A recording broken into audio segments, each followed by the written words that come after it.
स्वागत है आपका एक नए वीडियो में। मॉर्निंग के 6:15 हुए हैं और हम निकल पड़े हैं एक और जर्नी की तरफ। लेकिन आज का ये वीडियो किसी जर्नी का नहीं है। आज का ये वीडियो है मेरी खूबसूरत बाइक के बारे में, जो कि है पल्सर RS 200। आज इसी के बारे में बात करेंगे और इसका रिव्यू करेंगे। क्या प्रॉन्स है, क्या कॉन्स है, आज के समय भी ये बाइक कहाँ टिकती है, जबकि कई सारे स्पोर्ट्स बाइक लॉन्च हो चुके हैं, इसको कंपटीशन दे रहे हैं। आज के समय में ये बाइक लेनी चाहिए कि नहीं लेनी चाहिए, इसी पे बात करेंगे। तो चलते चलते बात होगी, ज़्यादा बेटर है। बाइक को भी दिखाएंगे पूरी तरह से। तो इसी का रिव्यू का ये वीडियो की शुरुआत करते हैं। चलिए शुरू करते हैं। शुरू करने से पहले सनराइज़ का दीदार कर लेते हैं। काफ़ी खूबसूरत मॉर्निंग के 6:15 हुए हैं और सन यहाँ तक पहुँचा हुआ है, जबकि मैं 2 दिन पहले दिल्ली से चला था। 6:30 तक वेट कर रहा था, सनराइज़ दिख नहीं रहा था।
ओके, तो हम लोग अब बात कर लेते हैं, स्टार्ट करते हैं इसके प्रोस से।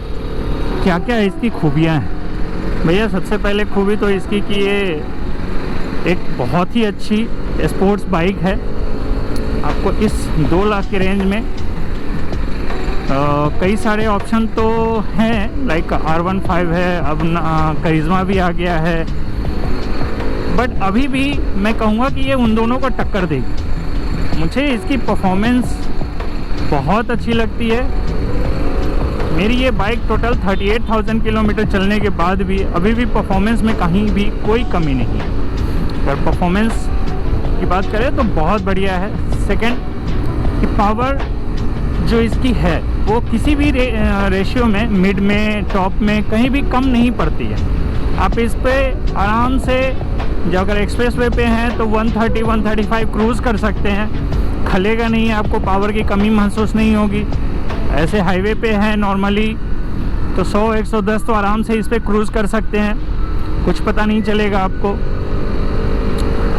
इसका जो एरोडायनामिक है वो भी अच्छा है, अच्छा काटता है। बस थोड़ा सा विंड ब्लास्ट जो थोड़ा ऊपर आता है तो उसके लिए एक एक्स्ट्रा, जैसे मैंने वाइज़र लगाए हैं वैसे आपको वाइज़र लगाने पड़ेंगे, तो और ज़्यादा ये आपको प्रोटेक्शन देगी विंड ब्लास्ट से। अदरवाइज़ ओवरऑल में पावर में और टॉर्क में इसकी कोई कमी नहीं है, जितनी चाहिए उतनी है। उसके हिसाब से ये बढ़िया बाइक है। उसके बाद बात करें इसकी टॉप स्पीड की, तो टॉप स्पीड इसकी 145 तक आराम से जाती है। थोड़ा आप पुश करते हैं तो 150 तक जाता है, बट मैं जो लेके गया हूँ वो हार्डली 144-145 तक ही लेके गया हूँ। तो मैं कह सकता हूँ कि टॉप स्पीड इसकी 145 तक जाती है। उसके बाद इसकी जो वाइब्रेशन की बात करें तो वाइब्रेशन तो है, इनिशियली काफ़ी ज़्यादा है। जब हम इसे हाई रेप भी करते हैं तो भी हल्के फील होती है। इसके वाइब्रेशन से मेरे कैमरा का वॉइस ख़राब हो चुका है, बट फिर भी इतनी भी नहीं है कि कोई परेशानी बने ज़्यादा। जैसे मेरे पास पहले अपाचे थी तो उसमें तो भाई साहब, मैं जब दिल्ली से पटना आया था तो मेरे हाथ झंझना रहे थे।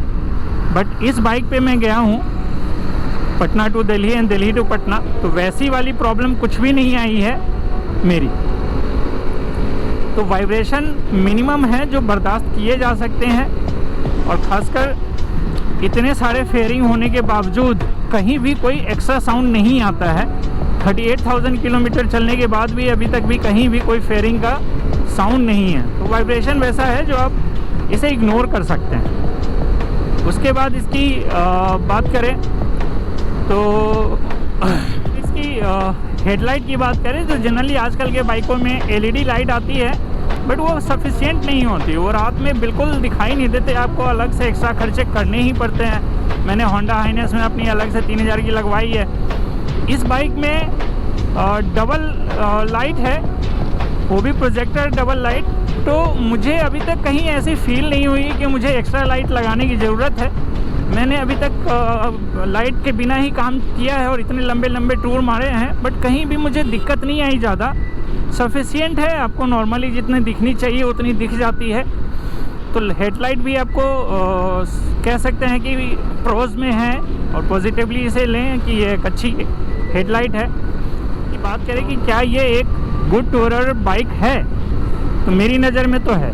मैंने जितनी लंबी लंबी इससे बाइक करी टूर किया है, तो मेरे हिसाब से तो है। मैंने इससे Patna to Nepal Kathmandu, Patna to Puri Orissa, Patna to Delhi and Delhi to Patna, मतलब ये लॉन्गेस्ट था जो मैंने करी है और मुझे कोई वैसी प्रॉब्लम नहीं आई है एक दो चीज़ों को छोड़ के।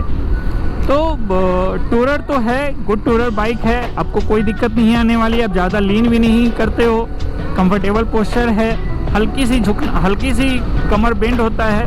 R15 से तो फार बेटा है इस मामले में, तो आप इसे एज ए टूरर यूज़ कर सकते हैं। अगला है कि क्या ये इस पे ऑफ रोडिंग हो सकता है, तो मैं कहूँगा कि यस। मैं जब नेपाल काठमांडू गया था तो वहाँ पे 15-20 किलोमीटर का स्ट्रेच ऐसा था जहाँ रोड ही नहीं था। भाई मैं लिटरली इस परेशान था कि इस बाइक से मुझे ऑफ रोडिंग करनी पड़ी है, बट फिर भी धीरे धीरे अल्टीमेटली निकल गया, कहीं कोई दिक्कत नहीं आई।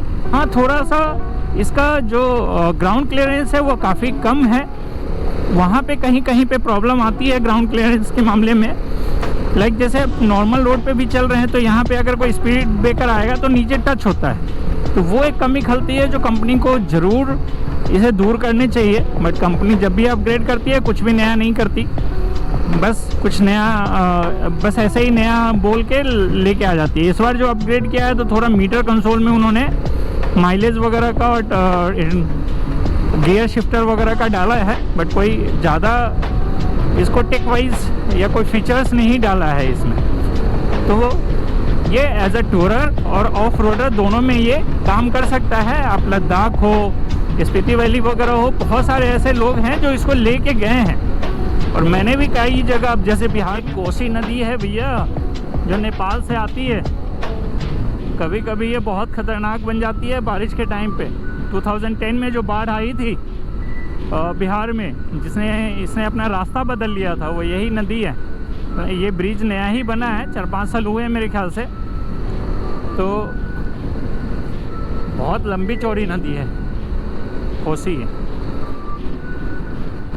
अब मैं अगर इसके खर्चे की बात करूं कि कितना खाती है ये, सर्विस कॉस्ट में कितना जाती है, पार्ट्स कौन कौन से चेंज हो गए 38,000 किलोमीटर के बाद, तो मुझे तो अभी तक इसमें कोई ज़्यादा खर्चे नज़र नहीं आए हैं। मैं हर 4500 किलोमीटर पे सर्विस करा लेता हूँ। जो मेजर खर्चे हुए हैं वो है इसके चैन स्प्रॉकेट का। मैं 3 बार, 2 बार, एक बार तो नया ही था, नया वाला हो गया, और 2 बार अलग से मैं चेंज करा चुका हूँ, और तीसरे की तैयारी है। तो यही एक प्रॉब्लम है कि इसकी चैन स्प्रॉकेट जल्दी ख़राब होते हैं, हाईली मेंटेन्ड होते हैं, बहुत सारा मेंटेनेंस खोजता है इसे। चैन लुब्रिकेंट हमेशा कीजिए, साफ़ कीजिए। उसके बावजूद भी ये 14-15 हज़ार किलोमीटर से ज़्यादा नहीं चल पाती है। तो एक चैन स्प्रॉकेट है जो मैं 3 बार चेंज कर चुका हूँ। दूसरा जो मैंने अभी रिसेंट में चेंज किया है वो इसका क्लच प्लेट। वैसे क्लच प्लेट जब मैकेनिक ने खोला तो उसने बोला कि अभी ज़रूरत ही नहीं थी भैया इसका क्लच प्लेट चेंज करने की, क्लच प्लेट तो फर्स्ट क्लास चल रहा था। बट मैं देखा कि बहुत दूर दूर जाता हूँ और 38,000 किलोमीटर चल चुका है, तो रास्ते वास्ते में प्रॉब्लम ना करे थोड़ी माइलेज का भी काफ़ी ड्रॉपिंग नज़र आ रहा था, तो मैंने कहा चेंज कर ही लेते हैं। तो दूसरा वही एक पार्ट्स है जो मैंने अभी तक चेंज किया है। इसके अलावा टायर तो नॉर्मली 32,000 किलोमीटर पे चेंज किया था मैंने, वो भी पीछे की टायर चेंज हुई, आगे की अभी नहीं हुई है। तो इसके अलावा और कोई मेजर पार्ट्स अभी तक इसमें नहीं लगे हैं। तो कह सकते हैं कि ये एक लो मेंटेनेंस बाइक है, ज़्यादा कुछ खर्चे अभी तक तो नहीं मांग रही। 35,000 किलोमीटर, 40,000, ये तो मैं हूँ कि इतना सारा ऑन एन एवरेज महीने के 3,000 किलोमीटर चल रहे हैं मेरे, 2,500 से 3,000, तो रनिंग ज़्यादा है। अदरवाइज जिसकी रनिंग कम है उसके लिए तो ये 2-3 साल 4 साल में भी ये खर्चे ना आए। तो इसके खर्चे और मेंटेनेंस कॉस्ट की बात करें तो बहुत कम है, ज़्यादा कुछ नहीं है। सबसे पहले बात करते हैं इसके फिट एंड फिनिश की। भाई मुझे अगर पूछा जाए मुझसे तो मैं इसको तो 0 मार्क्स। सबसे पहले ये देखो कितनी गैप है, ये अभी से नहीं है, ये बहुत पहले से गैप है। जब मैंने लिया तब से ये गैप है, सारे गैप है सभी में। फिट एंड फिनिश के नाम पे तो कुछ भी नहीं है। हालांकि कभी कोई साउंड नहीं आते, बट फिट एंड फिनिश के नाम पे ये बिल्कुल 5 में से 1 भी मार्क्स नहीं देंगे। देखिए इतनी गैप, इतना कोई गैप नहीं दे सकता भाई ऐसे, जितने कि इसके फेयरिंग में गैप्स हैं। इसके आगे जो हम लोग बात करें, जो कॉन्स में जो सबसे बड़ी जो कॉन्स है इसकी, वो है इसका सीट। इसके सीट इतने हार्ड है, ये बिल्कुल भी लॉन्ग ड्राइव के हिसाब से नहीं बनी है। स्पोर्ट्स बाइक होने के बावजूद सीट आप इतने हार्ड नहीं दे सकते। इसकी कुशनिंग थोड़ी सी होनी चाहिए थी, सॉफ्ट होनी चाहिए थी, और बाइकों के कंपैरिजन में सीट बहुत हार्ड है। आप जीन्स पहन के तो बिल्कुल भी नहीं चला सकते, बम की हालत बहुत बुरी हो जाती है। मैंने एयर सीट ले रखा है, बट उसके बावजूद एयर सीट पे थोड़ी सी हाइट बढ़ जाने के बाद इसके विंड ब्लास्ट ज़्यादा आने लगते हैं, तो मैं यूज़ नहीं कर पाता। बट फिर भी ये काफ़ी हार्ड कुशनिंग है इसकी, इसको थोड़ा सा और सॉफ्ट बनाना चाहिए, सो दैट कि लॉन्ग ड्राइव में इसे दिक्कत ना आए। अगली जो कॉन्स की बात करें तो इसकी हीटिंग इशू। वैसे तो ज़्यादा कुछ हीटिंग इशू नहीं है, बट जब आप ड्राइव कर रहे होते हैं तो राइट साइड में यहाँ पे इंजन के पास काफ़ी हीट छोड़ता है कभी कभी। हालांकि ये लिक्विड कूल है, इंजन पे असर नहीं पड़ता, बट ये यहाँ से हीट छोड़ता है। अभी भी ये मैंने रोका है तो हीट है यहाँ पे। थोड़ा सा हीटिंग इशू मुझे राइट साइड में आता है, अदरवाइज़ इसमें और कोई ज़्यादा हीटिंग का प्रॉब्लम नहीं आता है। अगली जो इसकी कॉन्स की बात करें तो इसकी चैन स्प्रॉकेट जो इसका है, हालांकि ये चेंज ये ऑलमोस्ट 15,000 किलोमीटर पे करनी पड़ रही है मुझे। बट मेरे साथ जो सबसे बड़ी ट्रेजेडी हुई थी, जब मैं पटना से पुरी का ड्राइव कर रहा था तो चैन इसका गया था टूट। मैं 100 पे क्रूज़ कर रहा था और सडनली चैन टूट गया। ये चैन टूटना बहुत डेंजर शो करता है, तो इसकी चैन को बहुत ही मेंटेन करके रखना पड़ता है। बार बार आप चेक करते रहो कहीं कुछ ढीला तो नहीं हो गया है, लुब्रिकेंट की कमी तो नहीं हो गई है। और थोड़ी सी भी साउंड हो चैन में तो आप टाइट करने के बजाय चीज़ें करने के बजाय, बिकॉज ये हाई स्पीड पे क्रूजिंग होती है, अब चैन स्प्रॉकेट ही चेंज कर दो इसका। बिकॉज मैं अभी तक 38,000 किलोमीटर चल चुकी है और अभी तक मैं ये तीसरी बार चैन स्प्रॉकेट इसका पूरा चेंज हो चुका है। मेरे साथ ये 2 बार हो चुका है कि चैन ही टूट गया मेरा बाइक का। तो इसके लिए थोड़ा सा आपको चैन मेंटेनेंस हाई रखनी पड़ेगी। एक ये कॉन्स मुझे लगा है इसमें चैन। अगली जो इसकी कॉन्स की बात करें तो इसकी चैन स्प्रॉकेट जो इसका है, हालांकि ये चेंज ये ऑलमोस्ट 15,000 किलोमीटर पे करनी पड़ रही है मुझे। बट मेरे साथ जो सबसे बड़ी ट्रेजेडी हुई थी, जब मैं पटना से पुरी का ड्राइव कर रहा था तो चैन इसका गया था टूट। मैं 100 पे क्रूज़ कर रहा था और सडनली चैन टूट गया।